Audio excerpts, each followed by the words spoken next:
la météo avec C3A Productions. Mesdames, bonsoir. Messieurs, bonsoir. Ravi de vous retrouver pour une nouvelle page météo. Cette nuit, il est annoncé de fortes précipitations localisées dans certaines régions, sur la bande côtière avec le littoral, le sud-ouest et même les hauts plateaux de l'Ouest ainsi que la région du nord-ouest qui sont concernés. Les températures les plus basses sont même retrouvées dans ces régions-là, allant de 16 à 17 degrés. On aura aussi beaucoup de fraîcheur au centre avec des variations allant de 19 à 21 degrés. Plus en détail, je vous conduis dans la région de la Damawa où il fait un temps très pluvieux comme vous le constatez dans la plupart des villes. Jusqu'en matinée, c'est les mêmes conditions. Sortez en ayant bien évidemment un parapluie.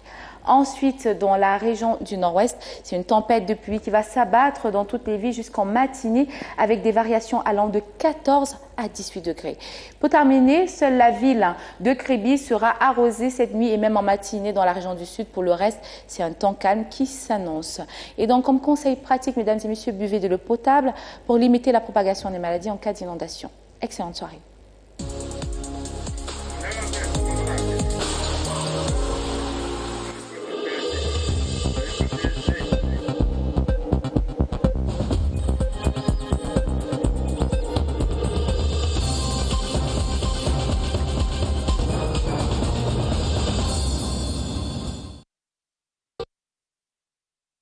Du journal ce soir, il faut promouvoir l'écotourisme et valoriser les sites touristiques des zones rurales.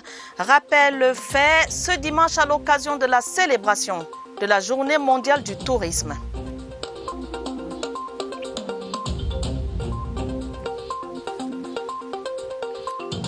Un an juste après le grand dialogue national, quelles avancées, quelles victoires dans le cadre du désarmement et de la réintégration des ex-combattants. Arrêt ce soir dans les centres DDR du sud-ouest, du nord-ouest et de l'extrême nord. Stop à l'exportation du bois de grume. La mesure prend effet, ce sera dès janvier 2022 et sonne l'alerte du passage réel aux deuxième et troisième transformations du bois. Enjeux et efforts fournis. Dans ce journal, c'était les titres, les détails, c'est tout de suite.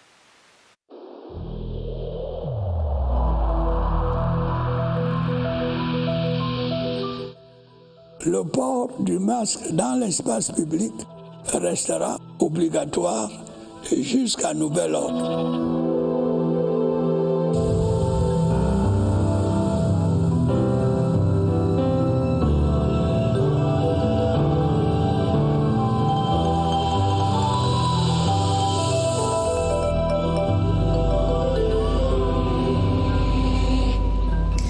Bienvenue une fois de plus. Le développement du tourisme rural au cœur des manifestations de la 41e édition de la Journée mondiale du tourisme.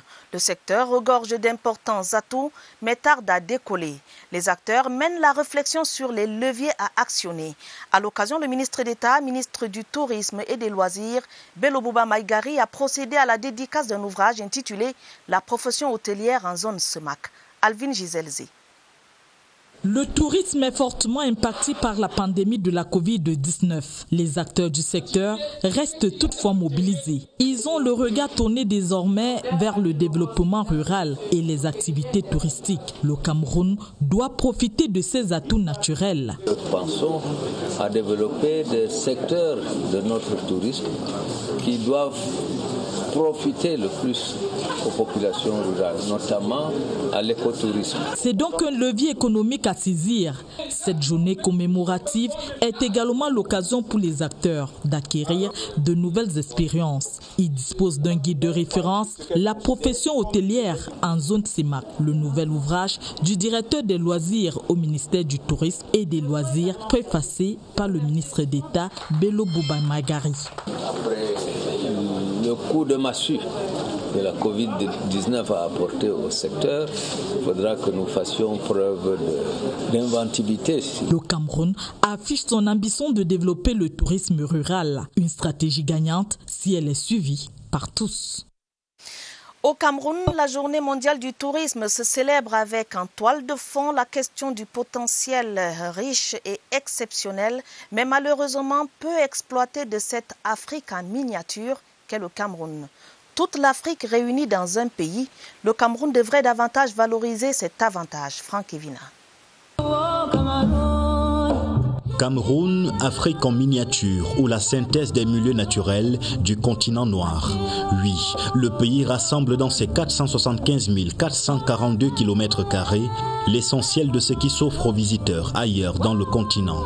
Bref démonstration. Dans son immense forêt équatoriale, la réserve de faune et de biosphère du Dja, classée patrimoine mondial de l'UNESCO. Dans sa partie littorale, un écosystème marin exceptionnel, avec notamment des tortues marines qui viennent pondre sur le sable fin des plages de Bodje, près de Kribi. Et ce spectacle rare au monde, les chutes de la Lobé, le fleuve qui se jette directement dans l'Atlantique. Dans sa partie septentrionale, un paysage de savane, des parcs animaliers à Ouaza et Boubandida, sans oublier ce relief féerique des gorges de Kola à Guidère. Les hautes terres du Cameroun émerveillent tout autant, avec des massifs volcaniques comme le mont Cameroun à Boya. À cette géographie exceptionnelle, condensée des reliefs d'Afrique, s'ajoutent des atouts folkloriques atypiques. Un pays gâté par la nature qui ne fait pourtant pas partie des destinations touristiques au sens de l'Organisation mondiale du tourisme. Restons au Cameroun, notre beau pays, pour parler des régionales 2020. Les travaux d'examen et de validation des candidatures ont débuté ce dimanche à travers l'ouverture d'une session de plein droit au Conseil électoral de l'ECAM. Le président du Conseil, qui a reçu les bordereaux de centralisation des données, a annoncé que toutes les régions ont acheminé les listes dans les délais. Eno Abrams Egbe a recommandé célérité et probité aux membres du Conseil. Augustin Guizana. Toutes les listes des candidatures ont été centralisées par les démembrements territoriaux d'Elections Cameroun dans les délais légaux. C'est l'assurance du président du Conseil électoral. Eno Abrams Egbe est allé visiter les paquets venus des 10 régions. Dans un souci de célérité, le Conseil a constitué 5 groupes de travail. À l'ouverture des travaux, le président du Conseil électoral a recommandé aux membres d'envisager une approche de flexibilité sur la prise en compte des composantes sociologiques et du genre. Ces missions régaliennes impliquent, cela va sans dire, des qualités et des valeurs intrinsèques telles que la rigueur, l'intégrité, la neutralité, le sens du service et de l'intérêt général et enfin un patriotisme infaillible. Pour le président du Conseil électoral, la session consacrée à l'examen et à la validation des candidatures constitue une étape cruciale et déterminante du processus électoral des régionales. Les travaux relatifs à l'examen des dossiers de candidature devront déboucher dans quelques jours sur la publication des listes de candidats acceptés et ou enregistrés. Le Conseil de l'ECAM a jusqu'au 7 octobre 2020 pour rendre sa copie. La suite de notre série sur le grand dialogue national un an après. Cap ce soir sur les centres de désarmement, démobilisation et réintégration. À Bamenda, dans le nord-ouest, le centre a déjà ouvert ses portes à quelques 151 ex-séparatistes qui reçoivent diverses formations visant la réinsertion au plan socio-professionnel. Valentin Kouadeux nous en dit plus. Ici, au centre DDR de Bamenda, vivent des hommes et des femmes ex-séparatistes. Pour leur socialisation, le changement de mentalité est un préalable. Quant à leur réinsertion socio-professionnelle, une bonne fourchette de métiers sont offerts. Coiffure, couture, informatique ou agriculture. Il y a une porcherie, il y a un poulailler. Nous faisons de la couture de plusieurs sortes de légumes. Une formation qui est d'un apport indéniable pour les ex-séparatistes. Avant d'arriver ici, on ne connaissait rien. Oui, mais ici maintenant, quand même, on peut faire un peu de tout. Le problème d'espace sera bientôt un triste et lointain souvenir.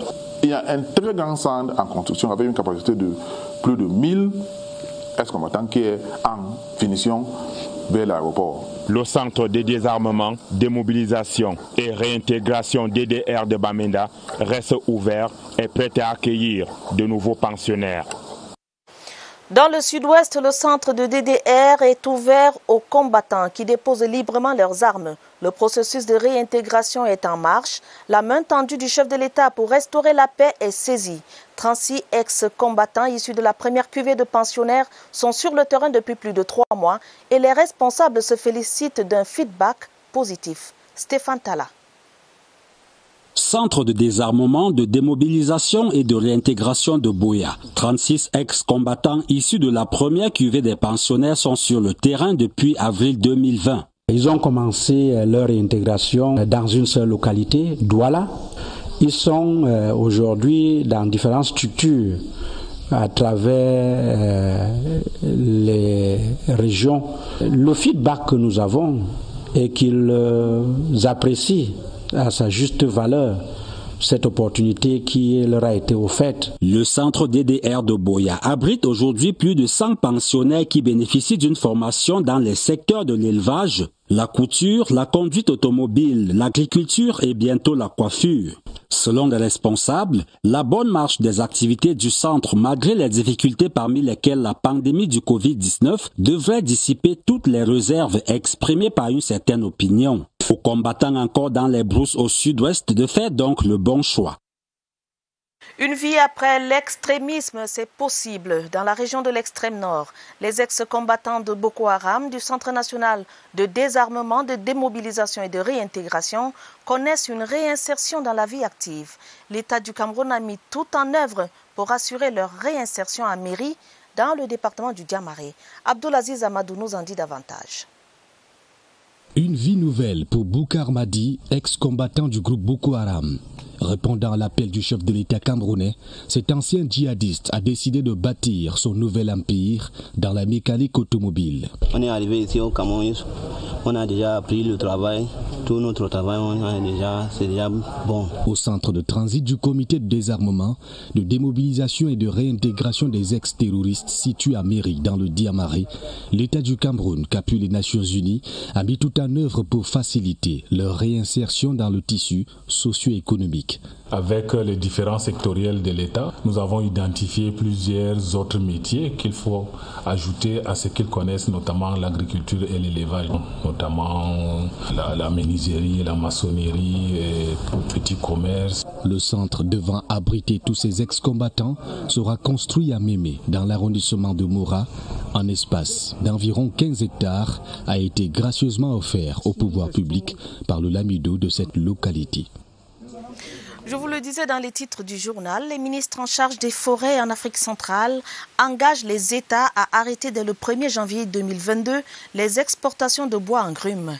Ils prescrivent la création des industries de première, deuxième et troisième transformation du bois. Des enjeux majeurs accompagnent cette décision, créer des emplois et protéger les forêts du bassin du Congo.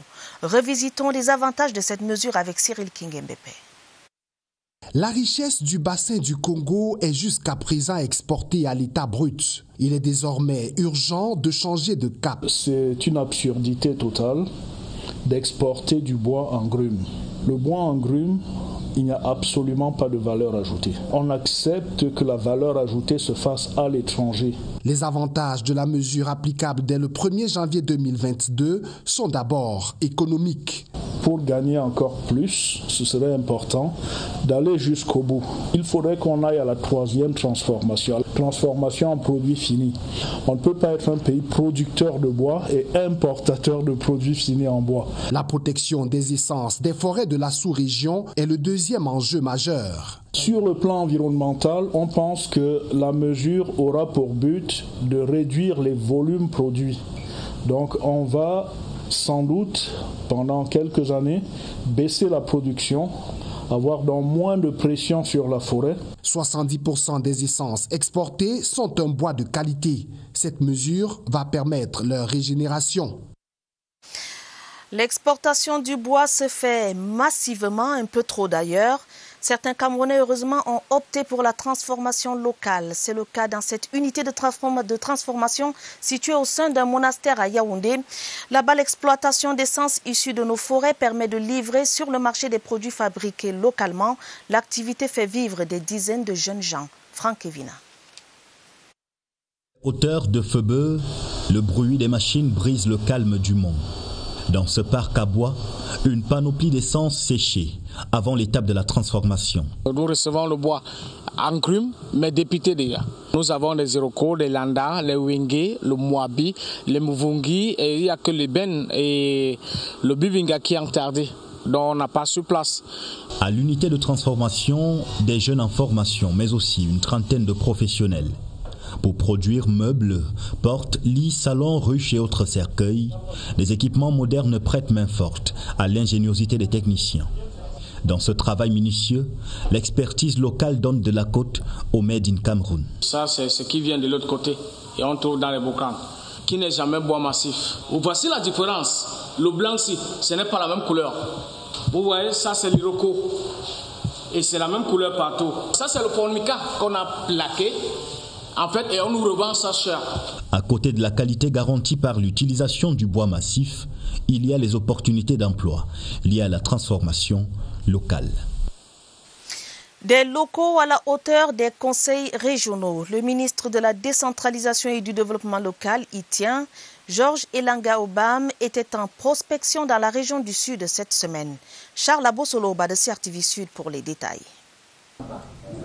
À la veille des toutes premières régionales de l'histoire du Cameroun, les candidats se dévoilent et animent la scène politique. Mais la grande inconnue demeure l'immeuble qui abritera les sièges de cette nouvelle institution à Ebolova au soir du 6 décembre. Pour trouver une solution urgente, le ministre de la décentralisation est venu personnellement prospecter. Georges Elanga Obam a visité 4 immeubles situés au quartier Newbel, Nkovo, c'est dans les environs du marché Fumu. À chaque étape, le membre du gouvernement s'est renseigné sur les détails techniques, superficie, capacité d'accueil, confort. La descente a été clôturée par une réunion technique au service du gouverneur. Pas de déclaration à l'issue de ces assises, mais une certitude, l'immeuble choisi pour le prochain conseil régional du Sud sera connu d'ici peu.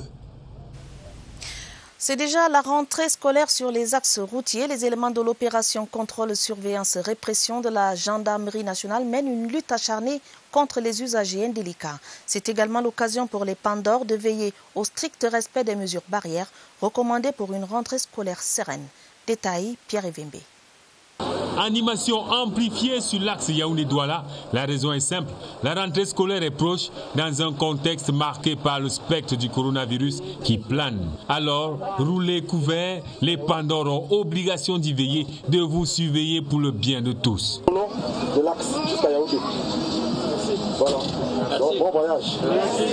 La sensibilisation reste une arme à résultat réel contre le Covid-19 sur les axes routiers pour une appropriation de la lutte. Mais ce n'est pas le cas des mauvais chauffeurs. Ici, c'est une répression à visage humain pour préserver les vies de la communauté éducative. Il a changé, lorsqu'on l'a interpellé, on s'est rendu compte que son bagage même aussi était mal habillé. Pour la 292e phase de l'opération de sécurité routière, les bérets rouges n'ont pas eu de ligne rouge dans l'implémentation des mesures prescrites par le haut commandement. Des soins oculaires pour plus de 400 personnes à Komietotan dans la région du Sud. Elles sont vulnérables, âgées ou jeunes et ont bénéficié de consultations gratuites dans le cadre de la 21e étape d'une campagne d'ophtalmologie, une œuvre sociale du docteur Cheteux. Daniel Menanga. Komietotan, vu au microscope. Son diagnostic, cataracte, glaucome et d'autres pathologies de l'œil. Je remercie grandement notre élite. Il a soulagé nos maux, nos douleurs et nous sommes très contents. Prise en charge réglée et cette fois, 350 paires de lunettes distribuées, fait marquant de la 21e étape de cette campagne gratuite. Le coût d'une opération comme celle-là à Yaoundé coûte 300 000. Elle a été gracieusement faite ici. Pas seulement une élite, c'est le chef de l'État qui nous a permis de le faire. Et il nous a demandé de participer au développement du Cameroun. Au bilan, l'opération enregistre en 7 ans plus de 8000 tests, 1080 chirurgies de l'œil effectuées. Mais le chemin de la vue assurée à tous reste. L'excellence scolaire primée dans la Sanaga maritime, les lauréats issus du primaire et du secondaire de l'arrondissement de Nguye ont reçu des lots de matériel scolaire et des kits anti-Covid-19, une initiative de Marinette Ngoyetna, députée RDPC. Le compte rendu de Pulchéri Até. L'appui de l'honorable Marinette Ngoyetna est destiné aux élèves qui se sont distingués par la qualité de leur travail ainsi que le résultat obtenu à la fin de l'année. Je suis très contente et je veux être toujours première. L'initiative du parlementaire contribue non seulement à créer une saine émulation au sein des élèves, mais vise également à tenir la pandémie du Covid-19 hors de la communauté éducative. Nous avons décidé que pendant notre mandat, nous allons nous occuper des jeunes et nous allons nous occuper à amener le plaidoyer vers l'État central pour le désenclavement de notre département. Le parlementaire a fait un détour à l'hôpital régional d'Edea pour remettre des kits anti-Covid au personnel soignant. Le fait qu'à la veille de la rentrée scolaire, Elle nous apporte des équipements, montre qu'elle suit bien cette épidémie. L'honorable Marinette Ngoyetna place son mandat sous le signe de la valorisation du potentiel humain.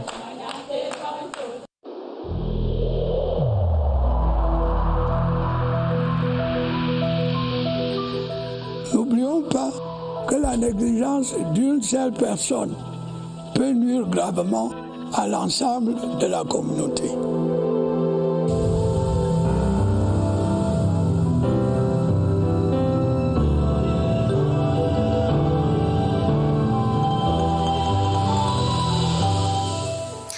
La riposte anti-Covid-19 au Cameroun cap sur la région de l'Adamawa où 2 districts de santé sont considérés comme étant l'épicentre de la lutte, Ngaoundéré urbain et Ngaoundéré rural, tandis que Bankim enregistre ses tout premiers cas.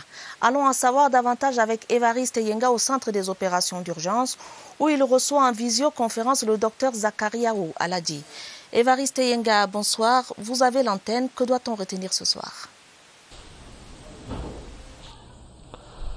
Bonsoir, Atabadine Omar. C'est le 2e arrêt dans la région Château d'eau du Cameroun, l'Adamawa, pour prendre le pouls de l'évolution de la lutte contre la pandémie du coronavirus.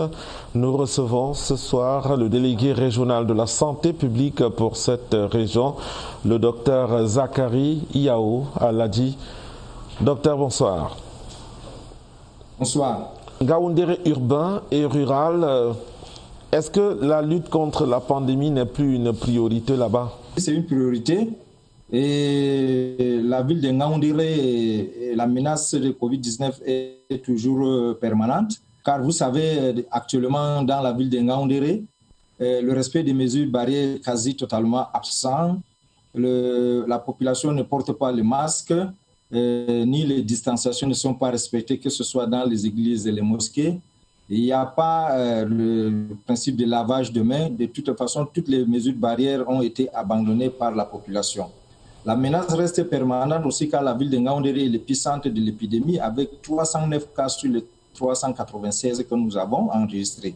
Donc la menace est là et nous accentuons pas de sensibilisation afin que la population puisse être consciente que Covid-19 est encore présent et menaçante dans la région de l'Adamawa. Docteur, quand on tient compte des mouvements des populations, vous les avez évoqués, quand on tient compte de la transmission au niveau communautaire, comment expliquez-vous que Bankim et Bagno n'aient jamais eu de notification de cas jusqu'ici? Dès le début de la pandémie, les districts de Bankim et de Bagno sont restés silencieux. Et à un certain niveau, nous nous sommes inquiétés et nous avons relancé tous les responsables sanitaires et autorités administratives des 2 villes. Et nous commençons par rappeler que le district de santé de Bankim et de Bagno sont entrés en épidémie depuis déjà plus de 3 semaines. Plus précisément le 30 août 2020 pour le district de Bankim et le 1er septembre pour le district de Bagno.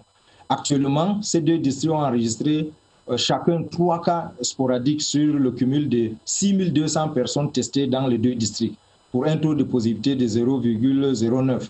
Docteur Zakariaou Aladi, merci d'avoir accepté notre invitation et beaucoup de courage dans les actions de sensibilisation que vous menez contre les personnes qui n'arrivent pas à observer les mesures barrières. Vous avez suivi pour certains, la menace reste permanente, mais l'observance des mesures barrières est un peu reléguée au second plan et c'est une menace. À vous le plateau.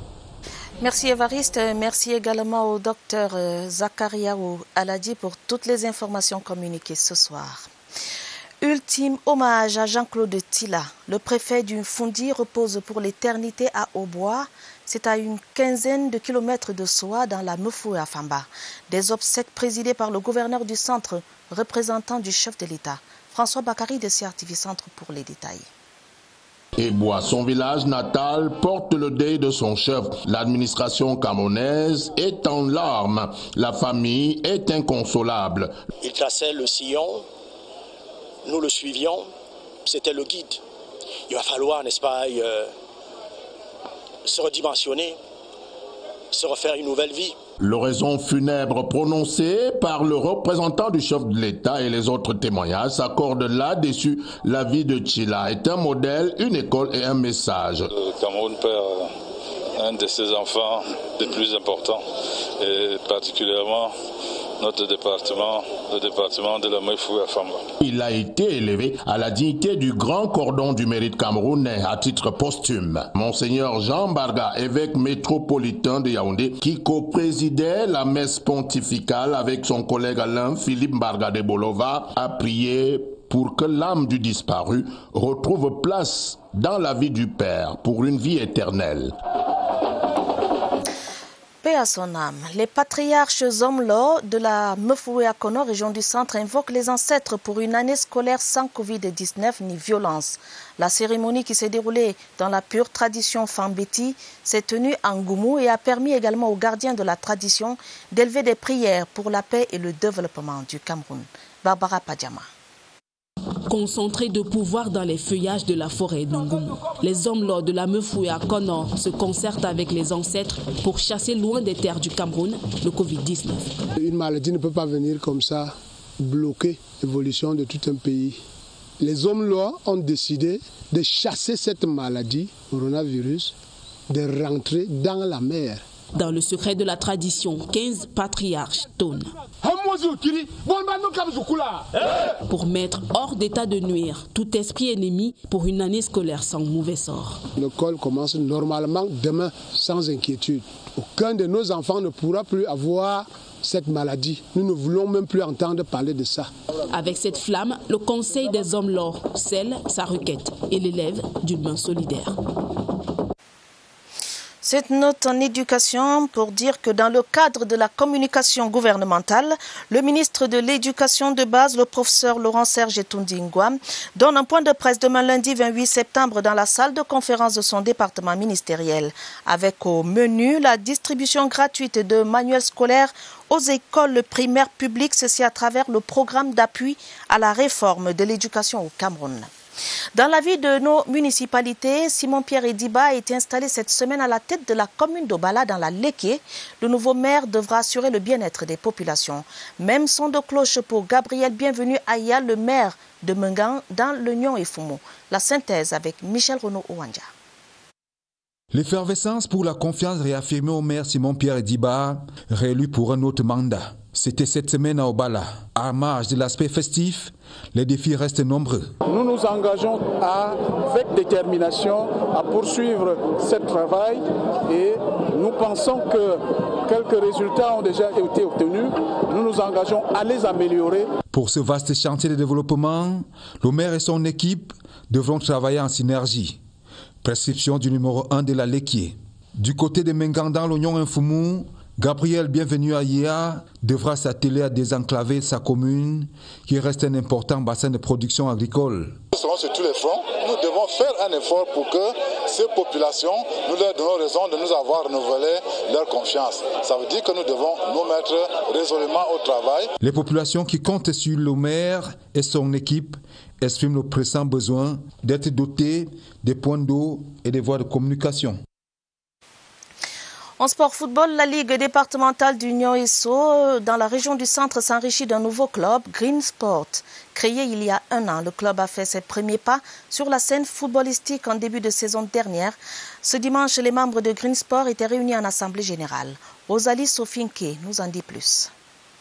Feu vert pour Green Sport. Le jeune club de football monte au créneau en cette nouvelle saison sportive. Basé à Febe Village, le club évolue actuellement en Ligue départementale d'Union Esso et ambitionne d'atteindre l'Elite One en 4 ans. Green Sport, c'est un projet que j'ai fait pour moderniser le football camerounais, permettre à ces jeunes de rêver et atteindre le sommet du football. Les membres du bureau de Green Sport, le staff technique et les joueurs réunis en assemblée générale ce dimanche ont statué sur la meilleure façon de valoriser ce club de football. Au niveau de la structuration du club, on a notre stade qui est à notre disposition, même si c'est à minuit on peut jouer. On a un projet de lancer une salle de gym à l'année 2021, la salle de sport de Green Sport appartenant à Green Sport uniquement pour Green Sport. Le 9 octobre prochain, Green Sport va souffler sur sa première bougie.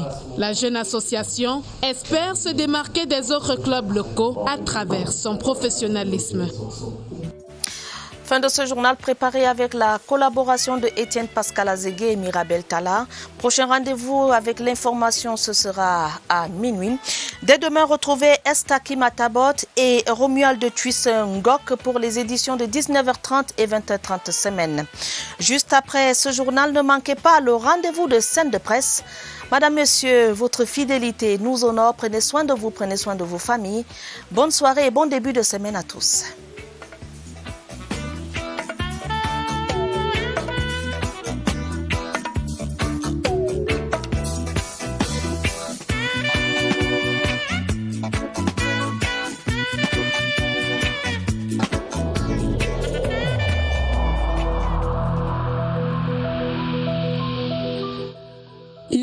Essentiel que les mesures qui ont été indiquées soient absolument respectées par chacun de nous.